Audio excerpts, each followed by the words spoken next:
Sir Hadil, no, ito yung aparato mo, green setup. Okay, so working na yan.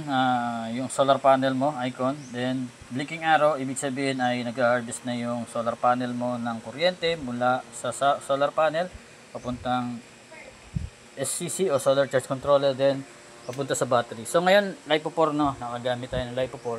So madali lang naman yan. If ever lead acid ang gagamitin mo, yung mga baterya ng sasakyan na mayroong tubig. So ito kasi wala tong tubig, no, parang sa cellphone to, dry cell. Okay, so LiPo4. Then kung gusto mo ng lead acid nga, so punta ka dito sa menu, pindutin mo lang to.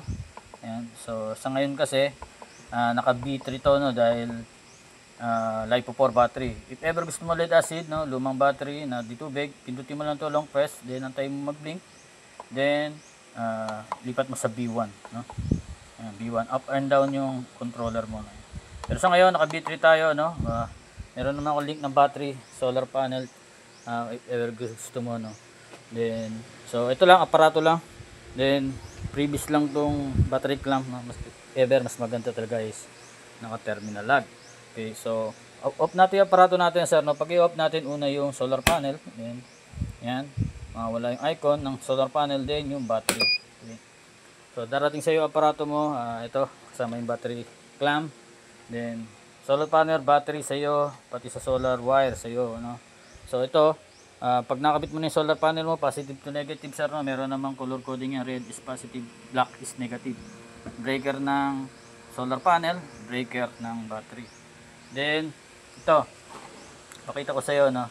So pag i-on natin, unahin mo yung breaker ng battery. Ayan. So nag-on na, mataas na yung voltahe ko, no. Ibig sabihin, umabot na ako ng 32. Kaya maganda ang connection. Ang ilaw ang LED red, no. Meron tayong power sa inverter. So lagyan natin ng load. Ito, ang electric fan ko, no. 20 volts to 50 watts. Okay. So compare sa ibang modified sine wave, no, itong modified sine wave natin ay medyo mas maganda, no. Mas maganda ang ubong nito compare sa ibang modified sine wave, no. Yan.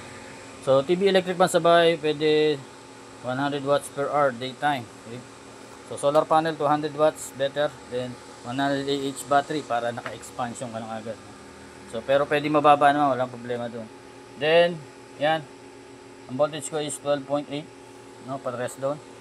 Then buksan natin yung solar panel natin, no, itong breaker ng solar panel. Sa ngayon kasi battery lang ang nagpapagana diyan. Okay? Sa gabi kasi ganyan, battery lang talaga gumagana, wala tayong solar. So ang cutoff dito pag nalobat, no, so 11.5. Pag 11.5, mawawala yung LED red. Then mawawala dito, power dito, mawawala nga ng kuryente, no. So magre-reconnect ulit yan 13.2. So pero yan, habang ginagamit mo, no, bababa yan hanggang 11.5 hanggang sa mamatay. Then reconnection is 1.7, no. 1.7 plus 11.5 is 13.2 ang reconnection. Iilaw uling LED red, magkaroon ka ulit ng kuryente habang kina-charge mo sa umaga. So paano ba nakikita yon? So pindot ka dito ng isa sa kaliwa. Ito yung disconnect mo. Then sa reconnection, yan, 1.7. So pwede mo i-adjust yan. Pwede naman tayo mag-chat or video call sa mga concern. Okay, so power natin solar panel natin para makita natin. Ayan. Solar panel, lumabas. Then an icon, blinking na arrow. So ibig sabihin charging yan. So while charging, pwedeng using, no. So makikita mo yan, tumataas yung voltahe kapag tinatanggal mo yung load. Yan, no.